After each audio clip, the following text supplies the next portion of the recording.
U.S. is best. That's the take today from our next guest, who advises ultra high net worth clients. Mary Lago is with Ferguson Wellman and joins me here at Post 9. It's good to see you. Great to be here.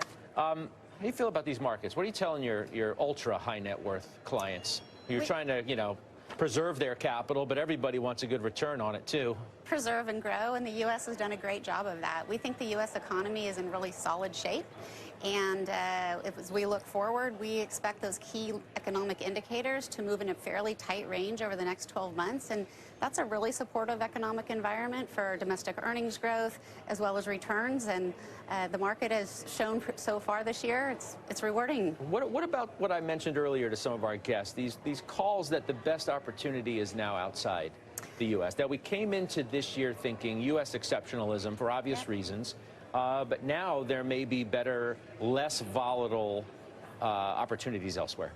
We follow the earnings. So fundamentally, Ferguson Wellman pays a lot of attention to the earnings. And if you look at earnings growth for out the international markets, it's at about 8.8%.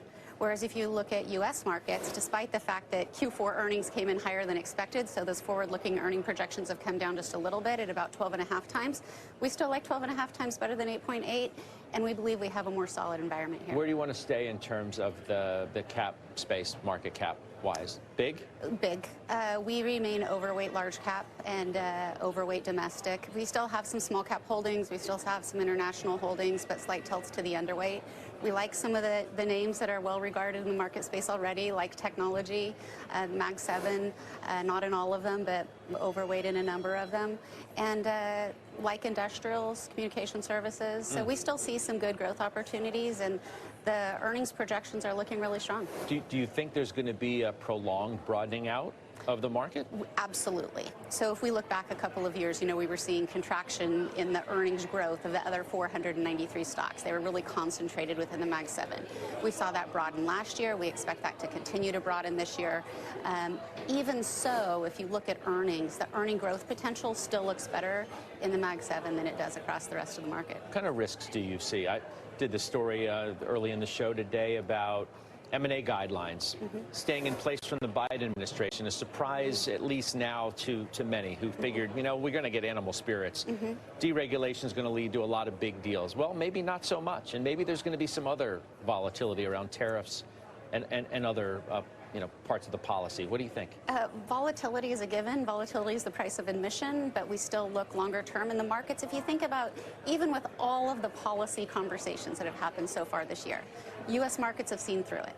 If we could take January's return of 2.8% and multiply it by 12, I think most investors would be pretty happy for the year. What don't you like within this market? What's a sector you would avoid? Real estate is one we've been underweight, we've been thinking about adding to, but it's proving to be very interest rate sensitive, and especially with fears of potential inflationary pressures, we're remaining on, and rate sensitivity, we're remaining a slight underweight there. Remaining underweight consumer discretionary. So I know that's a little unpopular at the moment, but we think that we're not going to get any big lift from moves in interest rates or inflation there, and consumers have spent a lot of their excess reserves, and so that's another one we're sitting on the sidelines. Does that mean your base case is higher for longer? You think these rates are going to remain elevated for longer than some people think? We won't be surprised at all if we don't see another Fed rate cut this year.